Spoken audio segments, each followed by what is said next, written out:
சில பயணம் எல்லாம் இன்னொருவருக்கு இந்த பயணம் சாத்தியம் இல்லை, இப்படியெல்லாம் நடக்கவே நடக்காது என்ற பயணம் கூட எழுத்தாளருக்கு நடக்கும். ரஷ்யாவினுடைய மிக புகழ்பெற்ற எழுத்தாளர் ஆண்டன் செக்காவ் அவர் ஒரு பயணத்தை மேற்கொண்டார். அவர் ஒரு டாக்டர், எழுத்தாளராகவும் மருத்துவராகவும் இருந்தார். அவர் மருத்துவராக இருந்தபோது அவருக்கு திடீர்னு ஒரு பயணம் போக வேண்டும் என்று விரும்பினார். பொதுவாக ரஷ்ய எழுத்தாளர்கள் பயணம் போவதாக இருந்தால் ஐரோப்பாவுக்கு போவாங்க, சூதாடுற விடுதிகளுக்கு போவார்கள், ஐரோப்பாவினுடைய புகழ்பெற்ற கலைக்கூடங்களை பார்ப்பார்கள். இவர் அங்கெல்லாம் போக விரும்பலை. இவர் ஷக்கலின் அப்படிங்கிற ஒரு தீவிற்கு போக வேண்டும் என்று விரும்பினார். அந்த தீவிற்கு போவதற்கு அரசிடம் அனுமதி பெற்றுத்தான் போக வேண்டும். அது ஒரு தடைப்படுத்தப்பட்ட தீவு. எதற்காக தடைப்படுத்தி வைத்திருந்தார்கள்னா, அந்த தீவு முழுவதும் கைதிகள் மட்டுமே வாழ்ந்தார்கள். பீனல் காலனின்னு சொல்லுவாங்க. அப்படின்னா வேறு வேறு அரசியல் குற்றங்களுக்காக, மோசமான குற்றங்களுக்காக கைது செய்யப்படுகிறவர்கள் எல்லோரையும் ஒரு தீவில் அடைத்து அந்த தீவு முழுவதுமே குற்றவாளிகள் மட்டுமே வாழ்வாங்க, வேற யாருமே இருப்பாங்க. இந்த குற்றவாளிகள் விரும்பினால் அவர்கள் குடும்பத்தையும் உடன் அழைத்து போகலாம். குற்றவாளிகளுடைய மனைவி பிள்ளைகள் உட்பட அங்கே போய் இருப்பாங்க. அது ஒரு திறந்த வெளி சிறைச்சாலைன்னு வச்சுக்கோங்க, ஒரு பெரிய திறந்த வெளி சிறைச்சாலை. 20,000 குற்றவாளிகள் ஒரே இடத்தில் வசிக்கிறார்கள். அங்கே என்ன நடக்கிறது, அவர்கள் எப்படி நடத்தப்படுகிறார்கள், முறையான மருத்துவ வசதி கிடைக்கிறார்களா, எத்தனை பேர் உயிரோடு இருக்காங்க, எத்தனை பேர் இல்லை, எந்த தகவலும் மக்களுக்கு தெரியாது. ஆண்டன் செக்காவ் அதை தெரிந்து கொள்ள விரும்புகிறார். அரசுக்கு கடிதம் எழுதுகிறார், இப்படி நான் போக விரும்புகிறேன்.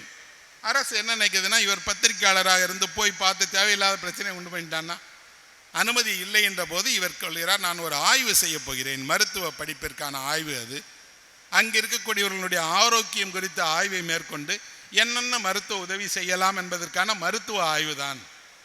அப்போ அரசு நிபந்தனை விதிக்கிறது என்ன அப்படின்னா, இவர் இந்த தண்டனை பெற்ற கைதிகளை சந்திக்கக்கூடாது, அரசியல் பேசக்கூடாது, அரசியல் கைதிகளோடு எந்த விதமான உரையாடலோ பதிவோ செய்யக்கூடாது என்றெல்லாம் விதிகளை எடுத்து அனுப்பிட்டார். இவர் பயணம் புறப்பட்டார். புறப்படுற வரைக்கும் இவருடைய நண்பர்கள் சொன்னார்கள், இதுவரை அந்த தீவிற்கு பயணம் சென்றவர்களில் வெளியிலிருந்து போனவர்கள் திரும்பி வரவே இல்லை. நீ உன்னுடைய இளமையில் இருக்கிறார், புகழ்பெற்ற எழுத்தாளராக இருக்கிறாய், இப்படி ஏன்பா அங்கே போய் நீ உன் வாழ்க்கையை வீணடித்துக் கொள்ள போகிற, போக வேண்டாம் என்று உறவினர்கள் தடுக்கிறார்கள், பதிப்பாளர் தடுக்கிறார். ஆனால் செக்காவ் கேட்கல. இல்லை, நான் போகிறேன், நான் முடிவு செய்து விட்டேன், அங்கே போய் அவர்களை பார்க்க போகிறேன் என்று. எவ்வளவு தூரம் அது? மாஸ்கோவிலிருந்து 7,000 கிலோமீட்டர் தூரம். நேரடி பயண வசதி கிடையாது. படகில் சென்று இறங்கி அங்கிருந்து இன்னொரு இடம் மாறி அங்கிருந்து நடந்து போய் பிறகு அங்கிருந்து சுமையாக போய் சேர வேண்டிய இடத்தில் தூக்கி கொண்டு போய் இப்படி மாறி மாறி பயணம் செய்யணும். இந்த பயணத்தின் நடுவே எங்கே வேண்டுமானாலும் தடைபடலாம், எந்த ஆபத்து வேண்டுமானாலும் நடக்கலாம். ஆனால் இவர் செக்காவ் போகிறார், பயணம் செய்கிறார். குறைந்த காலம்தான் அங்கே அவர் தங்குவதற்கு அனுமதி கொடுத்திருக்கிறாங்க. ஆனால் எத்தனை துணிச்சலாக அவர் பயணத்தை மேற்கொண்டு அங்கே போய் அந்த ஷக்கலின் தீவுக்கே போயிட்டார். அவர்கள் பார்த்த வெளியிலிருந்து வந்த ரஷ்யாவிலிருந்து தங்களுக்கு ஆதரவு கரம் நீட்டிய முதல் மருத்துவர் அவர்தான். அவரை பார்த்த உடனே அந்த கைதிகள் அவர் சொன்னார், திறந்த வெளி சிறைச்சாலை என்று நான் அதை குறிப்பிடக்கூடாது, திறந்த வெளி நரகம் என்று குறிப்பிட வேண்டும் என்றார். அவ்வளவு மோசமான நிலையில் அங்கே ஆண்களும் பெண்களும் வாழ்கிறார்கள். அவர்கள் அரசியல் காரணங்களுக்காக கைது செய்யப்பட்டவர்கள் என்று ஜார் மன்னர் சொல்கிறார். அரசியல் கைதிகளை இப்படி நடத்துவது ஒரு அரசுக்கு வெட்கமாக இல்லையா? அதனால் இவர்களுடைய அவலமான நிலையை பார்க்கும்போது இவர்களுடைய மேம்பாட்டிற்காக ஏதாவது செய்ய வேண்டும் என்று 10,000 நபர்களை சந்திக்கிறார். அவர்களெல்லாம் உலகினுடைய கண்களில் குற்றவாளிகள், ஆனால் ஒரு எழுத்தாளனுடைய கண்களில் உரிமை இழந்தவர்கள், நோயாளிகள், உதவிக்கு ஆள் இல்லாதவர்கள், அவருடைய மனைவி பிள்ளைகள். அவர் ஒரு பட்டியலை எடுத்துக்கொண்டு அவரிடம் 10 கேள்விகள் கேட்டு பதில் வாங்குகிறார். அதில் அவர்களிடம் திருமணமானவரா என்று கேட்கிறார். அவர்கள் சிரிக்கிறார்கள். காரணம் என்னன்னா, திருமணம் ஆகிவிட்டது, ஆனால் மனைவி ஊரில் இருக்காங்க, இப்போ இன்னொரு பெண்ணோடு வாழ்கிறேன், அவளுக்கு பிள்ளைங்க இருக்காங்க, இதை உங்கள் மொழியில் எப்படி போடணும்னு கேட்குறாங்க. உங்கள் உலகத்தினுடைய நியதிகள் இங்கே இல்லை, இங்கே வேறு நியதி. உங்களில் யாருக்காவது படிக்க தெரியுமா என்று கேட்கிறார். ஒருவர் சொல்கிறார், படிக்க தெரியும், ஆனால் நான் படிக்க மாட்டேன். ஏன்? படித்தால் கடவுளை நம்ப சொல்லுவீர்கள், எனக்கு அந்த கடவுள் மீது நம்பிக்கை போய்விட்டது, அதனால் படிக்க மாட்டேன். ஒவ்வொருவரிடமாக 10,000 பேர்களை பார்த்து 10,000 பேர்களின் வழியாக அங்கே இருக்கக்கூடிய எல்லா அவலங்களையும் ஒன்று திரட்டி ஊருக்கு வந்து அதை எழுத வேண்டும் என்று விரும்புகிறார். உடனே எழுத முடியல. கண்ணை மூடினால் அந்த அவல காட்சிகள் மனதில் இருக்கு. ஆண்களும் பெண்களும் ஒவ்வொரு சின்ன சின்ன விஷயத்திற்கும் இவ்வளவு சிரமப்படுகிறார்களே என்று அவர் மனம் துவண்டு போய் அதை எழுதுவதற்கு 2 ஆண்டு காலம் எடுத்துக்கொண்டார். எழுதி முடித்து மருத்துவ ஆய்வேடு தானே, எம்டிலாம் படித்தாங்கன்னா அவங்க ஒரு ரிசர்ச் பேப்பர் கொடுப்பாங்க. அந்த மாதிரி எம்டிக்கான ஆய்வேடாக கொடுக்கிறார்.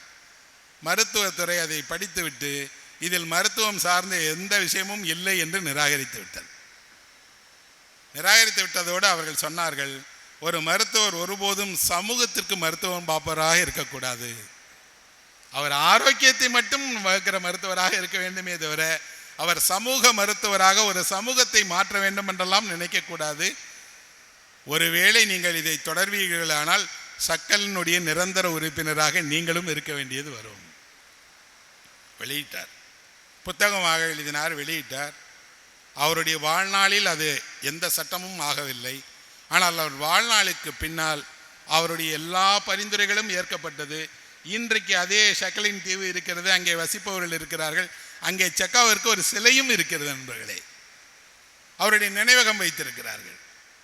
அப்படின்னா ஒரு பயணம் ஒரு எழுத்தாளனை என்ன செய்கிறது? நீங்களும் நானும் பார்க்க தயங்குகிற, போக தயங்குகிற, அறிந்து கொள்ள தயங்குகிற உண்மைகளை நோக்கி அவனை தைரியமாக அழைத்து செல்கிறது. பணம்தான் முக்கியம், புகழ்தான் முக்கியம் என்றால் அவன் சென்றிருக்க வேண்டிய இடம் சிறைச்சாலை அல்ல, கைதிகளை நோக்கி அல்ல.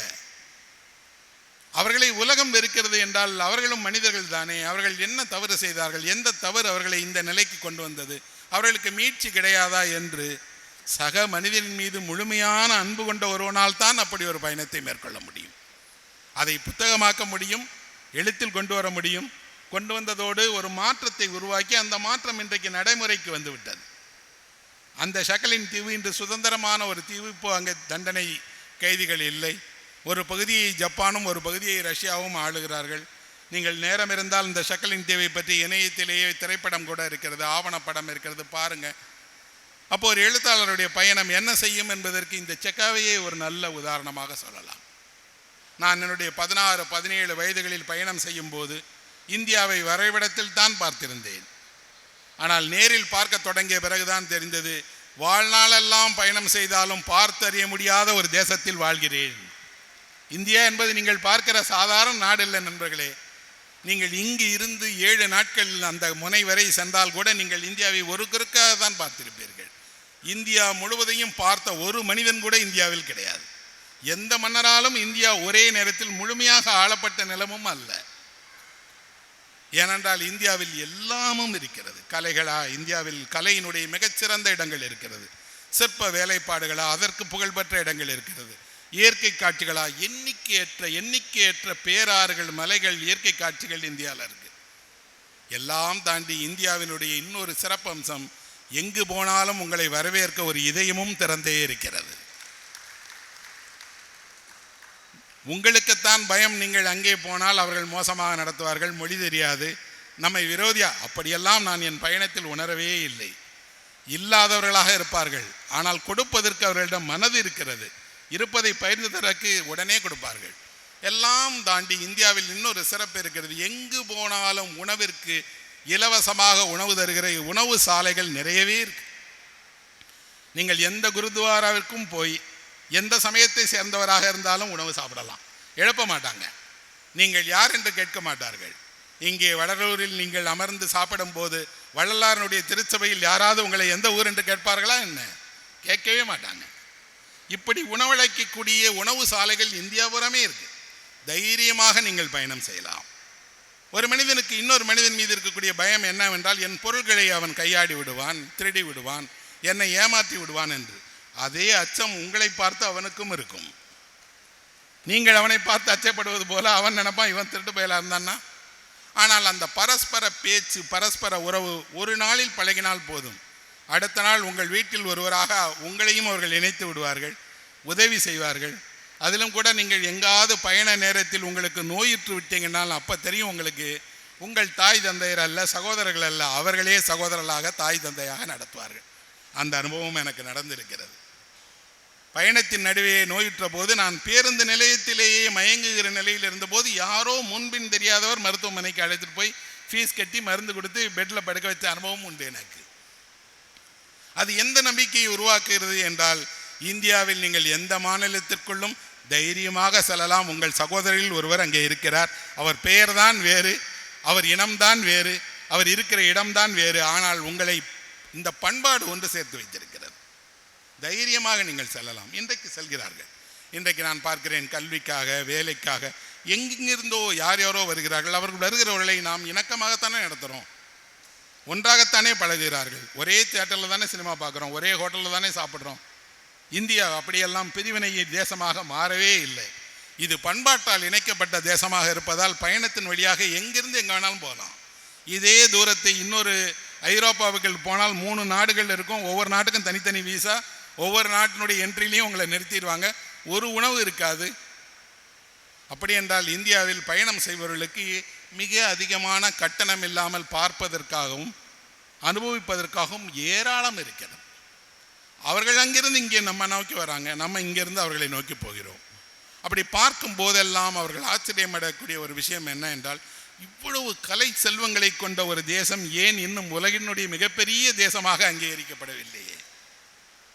அதே நேரத்தில் எவ்வளவு கலைப்பொருட்கள் நம்மை விட்டு நம்மை ஆண்டவர்களால் கொள்ளையடிக்கப்பட்டு போயிருக்கிறது. நம் பெருமைகளில் பாதி நமக்கே தெரியவில்லையே. நம் தேசத்தின் முக்கியத்துவத்தை எல்லாம் நாமே அறியாமல் அழித்து கொண்டிருக்கிறோமே என்று வருத்தப்படுறாங்க. எங்கிருந்தோ வரக்கூடிய யாரோ ஒரு வெள்ளைக்காரர் இங்கே வந்து நமக்கு நம்மளுடைய அதிசயங்களை காட்டி தருகிறார். மகாபலிபுரத்தில் இது இருக்கு பார்த்தீங்களா, இந்த தஞ்சாவூரில் இப்படி ஒரு ஓவியம் இருக்கிறது பார்த்தீர்களா என்று யாரோ ஒருவர் காட்டி தருகிறார். அப்படி என்றால் அவர்களுக்கு பயணத்தின் வழியாக நம் பண்பாட்டை அறிந்து அந்த பண்பாட்டிற்கல்ல நமக்கே காட்டி தருகிற பண்பு இருக்கிறது. ஒரு பெலோ இதயநாத் சைக்கிளில் போனார். ஒரு ஏகே செட்டியார் தேசமெல்லாம் கடல் கடந்து போனார். இங்கே ஒருவர் சிறைச்சாலைக்கே போய் ஒரு எழுத்தாளனை சந்தித்தார் என்றால், இந்தியாவில் இருந்து ஒரே ஒருவர் தான் நோபல் பரிசு பெற்றிருக்கிறார். அவர் மகாகவி தாகூர். தாகூருக்கு நிகராக இருந்த பாரதிக்கு அந்த விருது கிடைக்கல. ஆனால் கிடைத்திருக்க வேண்டிய, கொண்டாடி இருக்க வேண்டிய ஒரு மகாகவி பாரதி. மகாகவி தாகூர் 30 நாடுகளுக்கு சென்றிருக்கிறார். எல்லா தேசங்களிலும் அவர் வரவேற்கப்பட்டார். அவர் சீனாவுக்கு போனார், ஜப்பானுக்கு போனார், கொரியாவுக்கு போனார். எங்கெல்லாம் தாகூர் சென்றாரோ அங்கெல்லாம் தாகூரின் பெயரால் இப்போது கூட ஒரு இருக்கை இருக்கிறது, சொற்பொழிவு நடக்கிறது, அவர் புகழ் பாடப்படுகிறது, அவர் கவிதை மொழியாக்கம் செய்யப்பட்டிருக்கிறது. சீனாவினுடைய கடைசி மன்னரை தாகூர் போய் பார்க்கிறார். மன்னர் வம்சமே முடிந்து அங்கே மாற்றம் உருவான போது அந்த மன்னர் சாதாரண மனிதரை போல வாழும்போது அவரை போய் தாகூர் பார்த்து பேசி புகைப்படம் எடுத்து அதை பற்றி எல்லாம் எழுதுகிறார். தமிழ்நாட்டிற்கும் தாகூர் வருகிறார். இந்தியா முழுவதும் தாகூர் சுற்றி இருக்கிறார். உலகம் பூரா சுற்றி இருக்கிறார். இப்படி அவருடைய ஒரு பயணத்தின் போது ஸ்பெயின் நாட்டிற்கு போனார், அர்ஜென்டினாவுக்கு போனார். அங்கே இருக்கக்கூடிய விக்டோரியா ஒகம்போ அப்படிங்கிற ஒரு பெண் கவிஞரை சந்தித்து அவருடைய விருந்தினராக தங்கி அங்கேயே சில மாதங்கள் ஓய்வெடுத்து ஓவியங்கள் தீட்டி எல்லாம் செய்தார். நம்ம ஊரில் நம்ம பாப்லோ நெருடாவை எவ்வளவு கொண்டாடுகிறோமோ அதே போல ஸ்பானிஷில் தாகூரை கொண்டாடுகிறார்கள் நண்பர்களே. தாகூரை படிக்கிறார்கள். தாகூரை எங்கள் கவிதையில் மாற்றத்தை உருவாக்கிய மகாகவி தாகூர் என்கிறார்கள். நமக்குத்தான் தாகூர் என்றால் ஜனகமன தெரியும், கீதாஞ்சலி என்ற ஒரு புத்தகம் எழுதியிருக்கிறாருன்னு தெரியும். அது கூட படிச்சிருப்பாங்களான்னு தெரியாது. சென்ற தலைமுறையாக இருந்தால் கொஞ்சம் மொழிபெயர்ப்பில் படிச்சிருப்பாங்க. ஆனால் நீங்கள் எப்போதாவது ஒரு முறை உங்களுக்கு நேரம் இருந்தால் நீங்கள் இந்தியாவில் சென்று பார்க்க வேண்டிய ஒரு இடம் சாந்தி நிகேதன். அது தாகூர் உருவாக்கிய ஒரு மாபெரும் கல்வி நிலையம். அப்படி ஒரு கல்வி நிலையத்தை நீங்கள் இந்தியாவிலே பார்த்திருக்க முடியாது. எல்லா கலைகளும் ஒரே இடத்தில் பயிலக்கூடிய எளிமையான இயற்கை சூழ் கல்வி நிலையம். அந்த கல்வி நிலையத்தில் இப்போது கூட மணி அடிக்கிறார்கள். குறிப்பிட்ட நேரத்தில் மணி அடிக்கிறாங்க, மாணவர்கள்லாம் ஒன்று சேர்ந்து வராங்க. மரத்தடி வகுப்பறைகள் இன்றைக்கும் இருக்கிறது. பள்ளிக்கல்ல கல்லூரி மாணவர்கள் மரத்தடியில் அமர்ந்து படிக்கிறார்கள். அதுக்கு காரணம் இடவசதி இல்லாமல் அல்ல, இயற்கையோடு இணைந்து படிக்க வேண்டும் என்பதற்காக. இசைக்கு, நுண்கலைக்கு, ஓவியத்திற்கு என்று எல்லாம் சாந்தி நிகேதனில் இருக்கு. நான் சாந்தி நிகேதனை முழுவதும் சுற்றி பார்த்தேன். ஒரு சின்ன ஊர் தான். ஆனால் தாகூர் ஒரு பெரிய கனவை காண்கிறார். உலகமெல்லாம் சுற்றி வந்த பிறகு அவருக்கு தெரிகிறது கல்வியால் தான் நம் முன்னேற்றம் இருக்கிறது. மிகச்சிறந்த கல்வி நிலையத்தை, உலகமே போற்றுகிற ஒரு கல்வி நிலையத்தை நாம் உருவாக்க வேண்டும் என்று.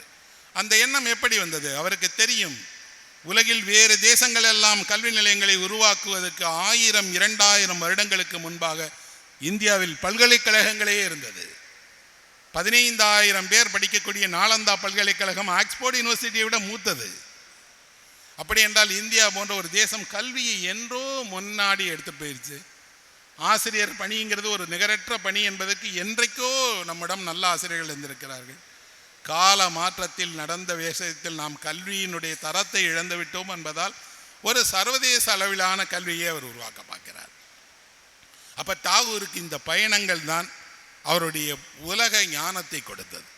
உலகமெல்லாம் எப்படியெல்லாம் மக்கள் இருக்காங்க, எப்படியெல்லாம் கலைகள் கொண்டாடப்படுகிறது, எல்லாவற்றையும் செய்ததோடு எல்லா நாட்டு கலைஞர்களையும் அங்கே வர செய்து பேராசிரியர்களாக நீங்கள் ஒரு ஜப்பானியரிடம் அங்கே ஓவியம் படிக்கலாம், சீனரிடமிருந்து மருத்துவம் படிக்கலாம் என்று எல்லாவற்றையும் கொண்டு வந்தார்.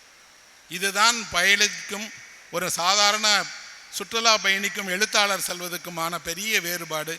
இவர் பயணம் செய்ததால் நமக்கு ஒரு பெரிய சாந்திநிகேதன் கிடைத்தது, மாபெரும் கலைகளெல்லாம் வளர்ச்சி அடைந்தது.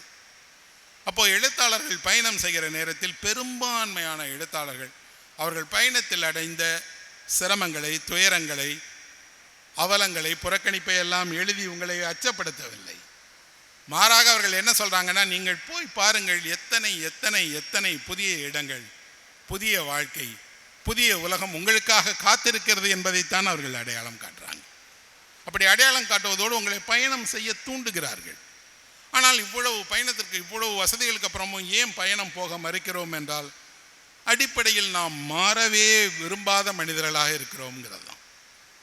நிறைய நேரத்தில் நமக்கு என்ன இருக்கிறது, ஒரு வீடு, ஆஃபீஸ், வேலை, பிள்ளைங்கள், குடும்பம், இதை விட்டு மாறிடவே கூடாது. ஏதேனும் ஒரு சின்ன மாற்றம் வந்துருச்சுன்னா நம்ம பயப்படுறோம், ஏன்னா இது நம்ம வாழ்க்கையவே அசைத்து விடும் என்று. அடிப்படையில் மனிதனுக்குள்ளால் எதிர்காலத்தை பற்றி எப்போதுமே ஒரு அச்சம் இருக்கிறது. இன்னைக்கு இருக்கிறத விட நம்ம கீழே போயிடுவோம் அப்படின்னு. யாரோ ஒருவருக்குத்தான், அபூர்வமாகத்தான் அப்படி நடக்கும்.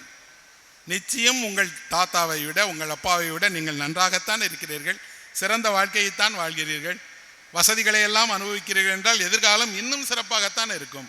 உங்கள் பிள்ளைகள் பெரிய சாதனைகளை எல்லாம் அடைவார்கள். ஆனால் அவர்களை காட்ட வேண்டிய வயதில், காட்ட வேண்டிய இடங்களுக்கு சென்று காட்ட வேண்டிய பொறுப்பு உங்களுக்கு இருக்கிறது. ஒரு மாணவன் அவன் இருக்கிற வயதில் இந்தியாவினுடைய செங்கோட்டையை பார்க்க வேண்டும், இந்தியாவினுடைய வரலாற்று புகழ்பெற்ற இடங்களை எல்லாம் நேரில் பார்க்கணும், வரலாற்று பாடத்தில் அல்ல. நான் என் ஆசிரியரிடம் பாடம் நடத்தும் போது நான் கேட்டேன், ஐயா ஏன் பானிப்பட்டிலேயே சண்டை போட்டுட்டே இருக்காங்க, அது சண்டை ஓடுறதுக்கான ஊரா ஐயா அப்படின்னு. ஐயா என்னிடம் சொன்னார், நீ போய் பார்த்துட்டு வா. ஆனால் என் தந்தையை போன்றவர்கள் அப்படி பையன் கேட்குறானே என்பதற்காக டெல்லி வரை எங்களை எல்லாம் சுற்றுலா அழைத்து சென்றார். அன்றைக்கு இல்லை, இன்றைக்கும் அப்படி ஒரு அரசு வசதி செய்து கொடுத்திருக்கிறது. அரசு ஊழியர்கள் விரும்பினால் அப்படி தன் குடும்பத்தோடு பயணம் செய்யலாம். ஆனால் இவர்கள் அதையும் காசாக மாற்றிடுவாங்க. அந்த பயணம் போகக்கூடாது சார், அதையும் நம்ம என்னென்னா சரண்டர் பண்ணி அந்த பணத்தை பெற்றுக்கொள்ளலாம் என்று. ஆனால் அப்படி அல்ல, நீங்கள் காட்டணும்.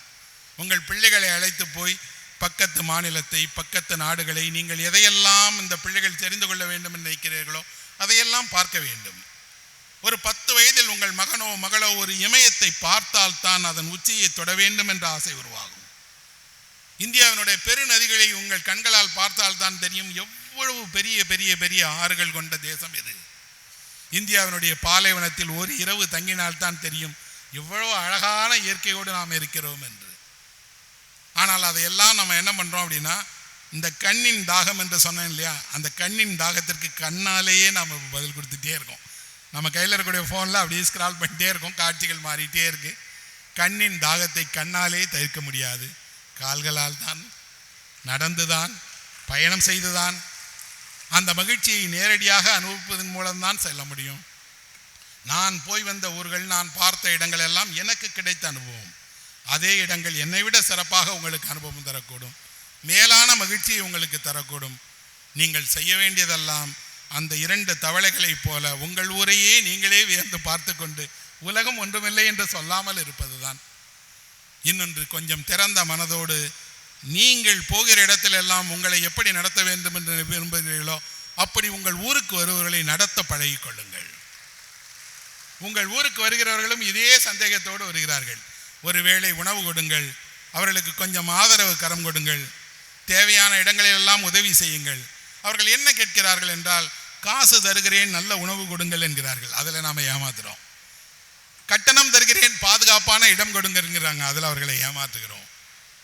கொஞ்ச தூரம் தானே, யாராவது ஒருவர் என்னை கொண்டு போய் விட்டுறக்கூடாதா என்று ஒருவர் பயண உதவி கேட்கிறார், அவரை ஏமாற்றுகிறோம்.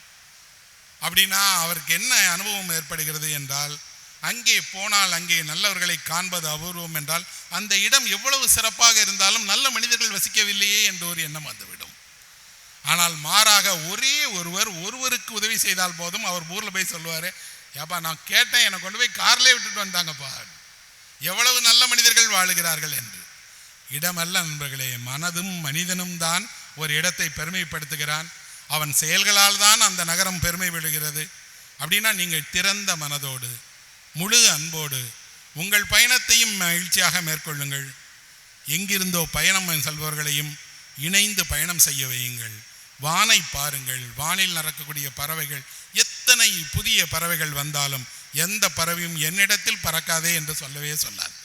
இணைந்து பறப்போம் வாருங்கள் என்று ஒரே வானத்தில் ஒரே கூட்டத்தில் இந்த பக்கம் கிளிகள் போயிட்டு இருக்கும்போது இந்த பக்கம் அன்னம் போகிறது, அல்லது இந்த பக்கம் கொக்குகள் பறந்துட்டு குருவி பறக்கிறது. திறந்த வானத்தில் எல்லாவற்றுக்கும் இடம் இருக்கிறது. சமீபத்தில் நான் ஒரு ஆவண படம் பார்த்தேன். அதை எடுத்தவர் டேவிட் அட்டன்பரோ என்ற ஒரு மிகப்பெரிய இயற்கை நேசிப்பாளர். அவருக்கு 100 வயதாக, அவருடைய 100வது வயதில் ஒரு ஆவணப்படம் எடுத்திருக்கிறார். லண்டன் நகரில் என்னவெல்லாம் விலங்குகள் இருக்கிறது என்றதை பற்றி. நமக்கு லண்டன் நகரம் என்றால் ஒரு பெரிய கடிகாரம், லண்டன் நகரத்தினுடைய புகழ்பெற்ற தேம்ஸ் நதி, அங்கே இருக்கக்கூடிய காட்சிகள் தானே. இவர் ஒரு முற்றிலும் புதிய அனுபவத்தை தருகிறார். லண்டனில் எத்தனை நரிகள் இருக்கிறது என்று காட்டுகிறார். அத்தனை நரிகளும் லண்டன்ல தான் இருக்கு. நம் வீட்டு காரின் மீது அமர்ந்து காதல் பேசுகிறது, நம் வீட்டின் கொல்லைப்புறத்தில் நரிகள் ஓடி விளையாடுகிறது என்றெல்லாம் அவர் லண்டனிற்குள் இருக்கக்கூடிய எல்லா உயிரினங்களையும் காட்டுகிறார்.